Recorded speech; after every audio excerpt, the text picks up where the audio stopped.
What sing nuääri kitten shalke customary law tandian gorken gwich no ko tandian chana cha kam shunken nuer tungwan ke jan gwasmen tama do be dane gwar kan wat ke jen gwar ke di de ko laro riudien chaga gore jega ne te dong de ko laro no tanat dong gor ken ke benefit mu ke kene te continue chicken gwinje no ne me dara din dere benefit te ga tun walan de kon ge gwij ti cha lele jeka kan kon noere gore jeno de kon tani ne kon ge gwikel and then ba chan book order but belel ka do bran dong ge jega ja men yam chana je gwijbe ka kwikwen anga ko decide and obna kwen kok ri jandang jok kok to kuro kok ti kit who decide that based on tugdel kon la clan kon to kon ka kwen to goal mede jogno ne ta danan cha ngoti cha ya pinga ja ka kane to lan were konti dite konti charten reide tidit lu aiteten michi gweja dena shat yo kana tiak ngu mu kone de ti ka okri jandang dio ko jama ka kone de ko kena to ko okri chopo jan bakel why anga could decide ano bana kwen ko jandang jok ki anga could decide ano bana kwen ko jan bakel antem bana wona kokti kudangro do decide that Monsieur don't trade the take dillo I can it continue alone me lede she kokran nyaade kulo kwang yellow you don't care but care jin kamu kaman be jekaja na mo kel ma lada ka kwidillo ach mi ko gidundu ka dillo ach ka yang dong me yando mi chipit be nan ka market then when mo mission an ka market bi to ke yo tung wana long the dong bel yo ne ko ken dong de yam de ken shaje de le shaje de ko mishi uben ka wido jen la na kula nyur ka jamo ba decide ne dial no okay right now chana char gari chana char ka tanda nan dong de ne kon ade ken me de ken lat ke je de ken ko ka je ko mo kon la niam long chana kon char no mo ko yang mo ko je ke yuti kit ka dong yuti kit jeg dien be je long wena mo jin yene de to cha char ken yamano en community na community rientena te ga ne te yuti kit na te de je long ko ko jenda la char ken yam ala jin bi ate ka men chale per bi na bi ka par ci bu gunje no ko jin rieng ne di ala to rieng ka dong di ne di chugo no bi kwa ka ping midit ka jano cha bu long ne de ko ken ko to kon ke standard to goal ajim na kula nyur ga ba ngot ba ko yat pin ba wo ka gaba ke ka market ba nemne ba je kwa ka pege me mi chala no yang ba je kwa ka yuti kit cha economic charge value ngwa to mo mi chu kwa mo kwa mo quicken then ba ti dial ba lele ba ga jagata tot ko bi economic mo ko lo ronga ne dial en ran be je afford en obe non be je kok me no be na nyura ano ba yang ba je kok ka yuro to ba je kon decide but mi chi nyuro ne dillo ni wena mo we can cook we can nang niam long ko charge bu afford ki charge bu long ko ne ko ken ja kon ko de en ko kwa kana mo ne de to ti chi nyuro mi ke dillo ni ken dial we can pay ko be kan yon niam ko bi ko le benefit ta yang charge bu le long ko and etin ko ken kontin tel door tel te dien door jenen yen maka market tama mi cha kwak cha no me kan na kon nyur rama dunda kok ke dillu aja nana bi ke je be kwak ke pig de nana gore je ke chebele dir ne ko kien ano ne me de kwak ne kien me de lel ne ko ngeje no le de ke wide ban me wech me jike dir kan ka mananen de jige ne to la nyur ne dial ko ngake jen wokel yang e kamon ke ne dial so de dil kwak ke ping mo go mi cha valuation charge lat no cha assessment charge lat ka community no chui na wala china chuch yam ya ngajo chui na den ba pe ko ka ba lele ba yot pin dong de no ku dang dit mi anong ku dang de ja e standard ne to tera bilo ko ka yuti kit guardian ke kinero ba chu ko ne dial ka yuti ku dang de jen mi chu jien chiro moy ko ku do dien chi lo ko bi yon ku dang de ba gu go jin chu ngot chi lel chi tol den ba jidil kep ku me kine den kono shinyur ne la community kelio ba chol ngungo chi tay da ne cha yat pin chi lelde chi yar ngu wi yang ko ka je yuti kit ga chala no yuti ku dang de na mo cho le per ngoni ne to Michigan decide to rewe dia na mo ba ko ka kudang diech ci ga char ka queen ne ken Michigan community radiant cho nyoko nyur karwade ci kana bana je ko ka yuti kit ne to dunia na kach cha yang cha ko ka yuti kudang diech kana ko ka yuti kit ba gu je ne to dunia na e dilwaj gor kana tolken community gwan mo tel gwaje ga ngwakten tel gwaje ga yoten den kana ko ka peg mi chodolot. So, ka customary law, Nathan Gorke ko watin, gwejano tidillu ay terede. Malad jano nyame ba jo kwen ko okti 30, ka ba nyam ba kwen ko okti 60, ki okti 200. Nyud jano kene to rep ko pe ko ka nyadienon dillo dien, chale dillu a chale dar. So mi amare ngoni na mo, de larno ngot to je ka ba ni men. Chi ngot go. Ngot lat ka let ko ba na ba ka para jen mila na kula nyur ka je mi cha ka gor ba ko mane ko kien ba ka mane ko kien bina nyutin biya mala rik tin biya lele biya gwit ba dillu ach ba wirede awona ko mi jin ko diru ke rundang di ya jogo no buru ke rundang dokko ke rundang walo china chi ga nyur ka shaw che wona ko run dech ki corruption chi lele shelat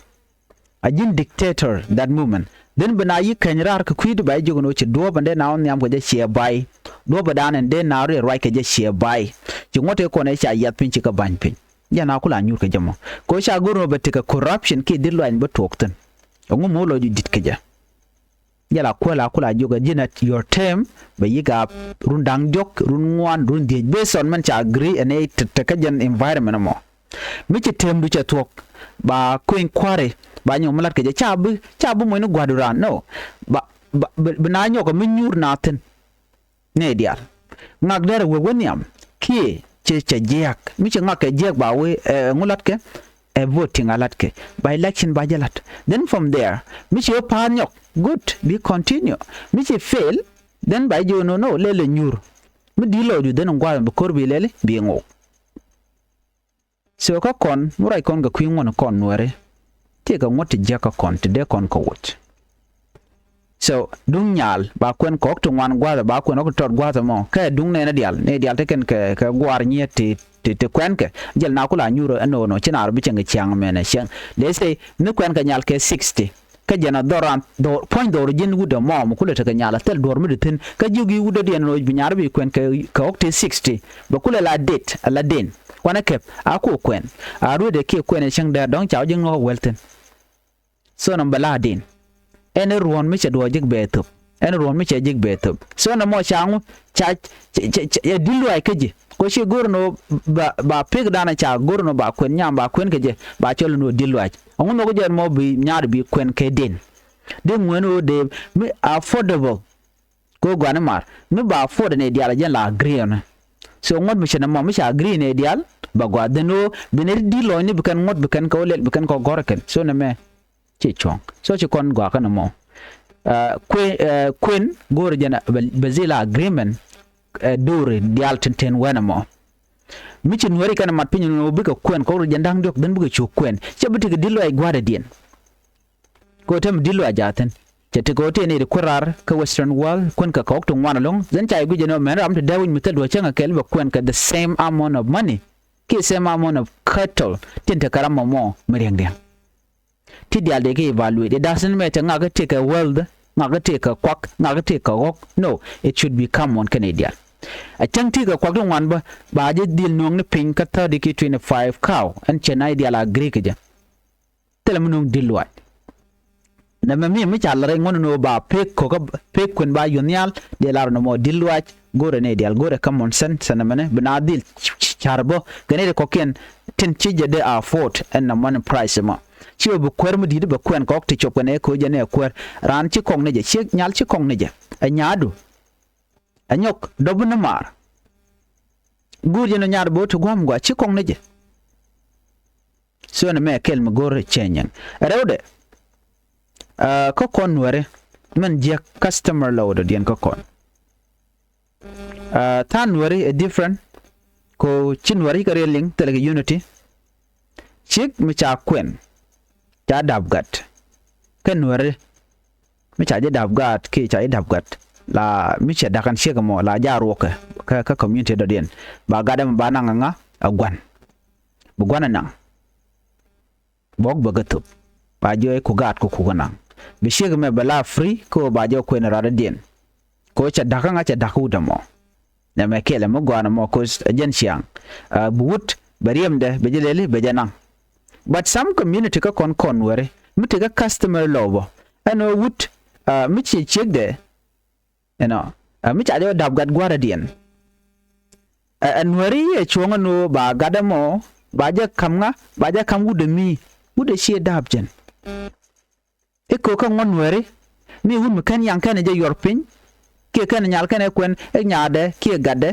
ba kam wude mo ko chi wude mi che nyal che lel che kwen na me che chong na me ne riem kan wari man kwalar no jegen customer law me jene ka korun tenten niam mi che nyama che wudit la we jiene ka jan dor danen chalar no ye gwan bono dor gwan e dane chapine jinti share kenyam what will happen in the future akwa to lui no ko nang ramishariam do ko remuto daden ko nang bi umiet pan bi kokti dial but in the end of the day banyo ko jen bo dorin la lar gan were no na te ram dap ka mu madap ka gat a chang gat bo chang chi ko kane dundu ngode be jenun bo dorin emas chekene chejen en misha gwar pinyono re ngoni e ramamo e bagade be je kan a chang chi dap jen e ko jen e rami etel yang che yorpin an wudu mi ba kan wudu shok yorpin ne no jin yuro ho ko pin ko nyamo ke shega mo she dap gat yuro ho ko pin ko gan ko wuda me mi cha gat che luk wa gadar te kel kanera ti dew ten yen kel ke wud mum te ka wudo dien ner gat ka de jojina e entama chaluk agwan o chaluk agwana okay tana ben ka gwaluk jin ci nyaadu sheluk gadu sheluk an sheluk okay gwa kan bu kon warga bu kon ta ko jan gwa dana te ngodi al te katen ko ngot cha ko lel ka vacuum ba mi sheluk an nyaadu ke gadu ba jo okay ner gada ja nyaadu shaluk bungulel ya be ko ariem nyamar ke ariem damar all that okay do ko la rem nyamar ko is mostly check jaramdana dong very important chi wut then ba nyal ke gad balele bana ba kam nera do you talk ngwa chi wut bulu njok ko che look already na mokel ban mo gwa me mo kwala penije ji penje gadu ke nyaadu e ko jenne tel yang mi ci yorpin de tenjen o jen amu mi chok chok yorpin ge ko be nyaar be nang ke ba gar be nang ko ngai kone la ja roka but cha de majrada dien e customer lo e ngot na mo dung cham jeg de kon humanity ci kon ban pinya teme ci naw ka dar logo ram mo e chu edu na pan bada jinin no ngom benong in den benong no ral benong no kor benong no lia ko dunde akam ka je a joj a nyok ramadana ngai gat nga a chik shega laro no gade dunga e dungut kaname chatok anyok shek bange je no mi cha gad mi she kokrar den mi sha ngarde mi sha gwan a shi biological parent nge je no mende to ko je kon yal jene sha je de men wam the same thing ko na me human being bi ramadan guji lo la gwan la to bi iklar no ngaka gwan mi won mi tel DNA ko DNA enta ma jatin right mi she galar no e gade me she gadu jin wut ka jin wut ngwana mone jini shi sheki ja kan sha de kel cha dundu and then don't you know ga DNA you know ba gad bawlel bawtas but shek jan ngati dialo so ku jamo de na ko DNA but me gwa metel DNA sha bulel ye ko ngaga jan ci gad ci lelo ne ma sheki knows Ramadan and man have got ke she would pega just ke dredging korwat person ndana ngiti dialati nga e check so ngon mi shene me no bang ba jitup ko nga ka shok che ka yorpin e very wrong gadran cha mach mila murlela gad ko nanga teme peje gad ko na teme no kona teloidan en chiloidan che en chatet okay kade kono ko jen ne cha ko che nanga bom der chuna na me shira ka mach ka bone mach bone na mene lat kono de gad de janang arami mu chok che ko yorpin e mach ba the same thing mi ja kon murle ka nanga gad kon ka bloidan betet ko che kan ga nanga bom de ko laro na me wrong so na me it has to be changed okay na me kel mono dien janene kon were ti kon ko gad baje dap rada dien ba shik ba je kwen ba gad to ba ga shulu de mi ko wude mi chok chagalele chaka yorpin nembo e wrong you know ngai kona kodi kon were kan ngote ti en ngaka ba dap gada ngungu ke ngak e ba shine ba jero ngungu rom chen ko terek but gad chulu karada dien. Okay, so ramimo meken touch ke check bagad baga shule ngai kone actually is very wrong kwaradian kwaje is left and we learn la ram mi ngai kone ne me shi ngu she chong we know and we she chong but let kone anyway a chol ko ran no to take a gun ngungu da ko ne ko ngungu Brahma me muku gala dabe chebele la responsible bagati biga chu te dar biga chu ramen kule la gwandi real father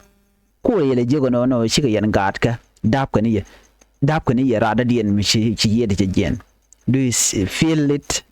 de lo der ted mi chenamo wrong lo jin wudamo mi cha jogo no dem ni shega mo dem ni gad shiga biya gad ko please ka gad ko you should take care for them ka ariamdu o yen ka diane ta sajin te diala ko lat ke jin jo cha ka chol ga shun ngungu mo e kwa kana ran ko hok cha je ko den bi shu telo ke nyin ram mi yes ka ngot cha ka la pin ka kon but they wrong to me ka ngode wanga ga adap ka gad le se yan cha la chang kon nyak Aramishi yede chajen, okay? So chajen, but what happened? Chane lo dab, chane dabe. Kashi jaramandana dong wakamanda. Would nana kut lenele dab? Call it a tin chane changala gatke. Do you feel that? Is it okay? Is it alright with you? A bicholo no na me one magwa? Chi one magwa. Customary law unwari. Chala goes marriage on it should be stopped too. Chicho. So na me there way kaya based on think on ikon kanen queen medit ka dilwach nya kun chwa kong nake you know chwa kokos this is what is happening chira kong kokigat but a very wrong lonka kon where gor kon o bana chara nyok ko domigwa domi bagu jano to kon humanity komela kon we just ke o ani jano no shi chon kon we need to question something mishigwa kam gwa bu kon mugwa ngaji no na me mugwa bu kon mi ngaji no na me je chana jelet in benefit of all okay for the benefit of all Nuer people shib kon bu nje ke individual dong be nyinga be yular no ko be ben ka chere ka tam tanat dong mi ngaji no do de na ko jene ne la ja lugu no bi la let ko gije no run mi ngakele dong bu ngak bo benefit. How? Na me chiang me jek chi chiang me lorode. Kon wer gor kon gwich. So na me take a question please on a guatamo. What do you think? Gwijede customer law dan kon wer. La kwene di de me ko tong wan gwan me tele kon ti cham kon ga de we dan. You know ta kwana cin gaje ga chiang me lo de kan wada cha gora jek don gor kan iti mo don tele mu to ke don kan iti mo gono cham kana ko samna ram di lo bo mi chang wat ko gola gor based on what he sees fit for himself. Kev you in the benefit of others. So go ya bana chatan go okay. It need all of us no bantun kono go community dan bana ka gwi. Jela constitution la gor ke me ke law bana gwi tene ideal di de men ngane bo bana chatan mi jeng mu de ne ideal de ka yar. Alang mo do ba hale la te per because they are fair and transparent. okay chablel gin benefit of somebody nga ko te ka gwar nga ko tele dor imagine economy gan te ka kono no wo kono gwa wala kono jak so bu kon dil char ka bodanan te ka kon